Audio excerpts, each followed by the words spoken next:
BRS మాజీ MLA Patnam Narender రెడ్డికి హైకోర్టులో చుక్కెదురైంది. నరేందర్ రెడ్డి క్వాష్ పిటిషన్ను తెలంగాణ హైకోర్టు కొట్టేసింది. లగచర్ల గట్టిన తన రిమాండ్ను సవాల్ చేస్తూ నరేందర్ రెడ్డి హైకోర్టులో క్వాష్ పిటిషన్ దాఖలు చేశారు. తన రిమాండ్ను క్వాష్ చేయాలని ఆయన పిటిషన్ను కోరారు. అయితే ఆయన దాఖలు చేసిన పిటిషన్ను హైకోర్టు కొట్టివేసింది. దీనిపై మరింత సమాచారం మా ప్రతినిధి కృష్ణ. బీఆర్ఎస్ మాజీ ఎమ్మెల్యే పట్నం నరేందర్ రెడ్డికి హైకోర్టులో ఎదురు దెబ్బ తగిలింది. అతడు దాఖలు చేసినటువంటి క్వాష్ పిటిషన్ను న్యాయస్థానం కొట్టేసింది. ఈ లఘుచర్ల ఘటనలో తనపై నమోదైన కేసులతో పాటు రిమాండ్ను సవాల్ చేస్తూ అతడుకు హైకోర్టులో క్వాష్ పిటిషన్ దాఖలు చేశారు. ఇక ఈ పిటిషన్పై విచారణ జరిపిన హైకోర్టు ఆ పిటిషన్ను కొట్టివేస్తూ నిర్ణయం తీసుకుంది. ఇక అదేవిధంగా అటు నరేందర్ రెడ్డి బెయిల్కు సంబంధించి బెయిల్ పిటిషన్పై విచారణ జరిపి వికారాబాద్ కోర్టు తగిన నిర్ణయం తీసుకోవాలని కూడా హైకోర్టు సూచించింది.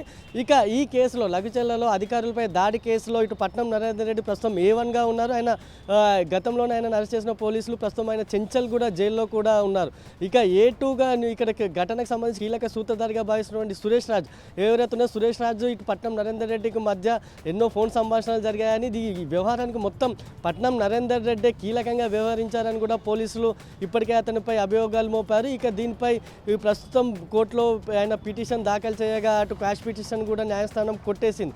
ఇక మరోవైపు లఘుచర్లలో అటు ఫార్మాసిటీకి సంబంధించిన భూసేకరణ నోటిఫికేషన్ కూడా ఇప్పటికే ప్రభుత్వం దాన్ని వెనక్కి తీసుకుంది. దాని స్థానంలో ఇండస్ట్రియల్ కారిడార్ కూడా ఏర్పాటు చేస్తామంటూ కొత్త నోటిఫికేషన్ కూడా జారీ చేసింది. దీనికి సంబంధించి లఘుచర్లలో 110 ఎకరాలు అటు దాని పక్కన ఉన్నటువంటి పోలేపల్లిలో 79 ఎకరాలు సేకరిస్తామని కూడా అధికారులు ఇప్పటికే దీనిపై నోటీస్ కూడా జారీ చేశారు. అయితే అక్కడ తమ ఫార్మాసిటీ కాదు, కేవలం ఇండస్ట్రియల్ కారిడార్ కోసమే దీంట్లో ఎక్కువ వస్త్ర పరిశ్రమలు, కాలుష్య రహిత పరిశ్రమలను కూడా ఏర్పాటు చేస్తామంటూ అధికారులు ప్రస్తుతం చెప్పారు. అయితే గతంలో ఫార్మాసిటీకి భూసేకరణను నిరసిస్తూ లఘుచర్లలో అధికారులు ఏర్పాటు చేసిన ప్రజాభిప్రాయ సేకరణపై అప్పుడు అటు గ్రామస్తులు తిరగబడ్డారు.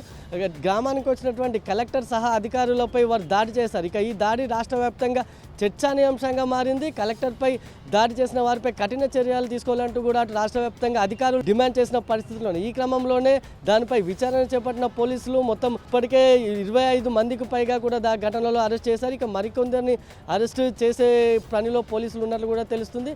అయితే ఈ ఘటన మొత్తానికి కీలక సూత్రాలు కీలకంగా పట్నం నరేందర్ రెడ్డి కొరంగల్ మాజీ ఎమ్మెల్యే ఎవరైతే ఉన్నారో పట్నం నరేందర్ రెడ్డి కీలకంగా వ్యవహరించారని, ఆయన ఆదేశాలతోనే సురేష్ రాజ్ అనే వ్యక్తి కలెక్టర్ను గ్రామానికి తీసుకొచ్చి ఈ కుట్రను చేశారని, ఆయనపై దాడి జరిగేలా చూశారని చెప్పేసి కూడా పోలీసులు తమ అభియోగాలు మోపారు. ఇక దీనిపై ప్రస్తుతం విచారణ కోసం దీనికి సంబంధించి లఘుచర్లలో పలువురు రైతులు ఇప్పటికే సంగారెడ్డి జైల్లో ఉండగా పట్నం నరేందర్ రెడ్డి ప్రస్తుతం చెంచల్గూడ జైల్లో ఉన్నారు. ఆయన రిమాండ్ను ఈ నెల 11 వరకు కూడా ఆయన రిమాండ్ ఉంది.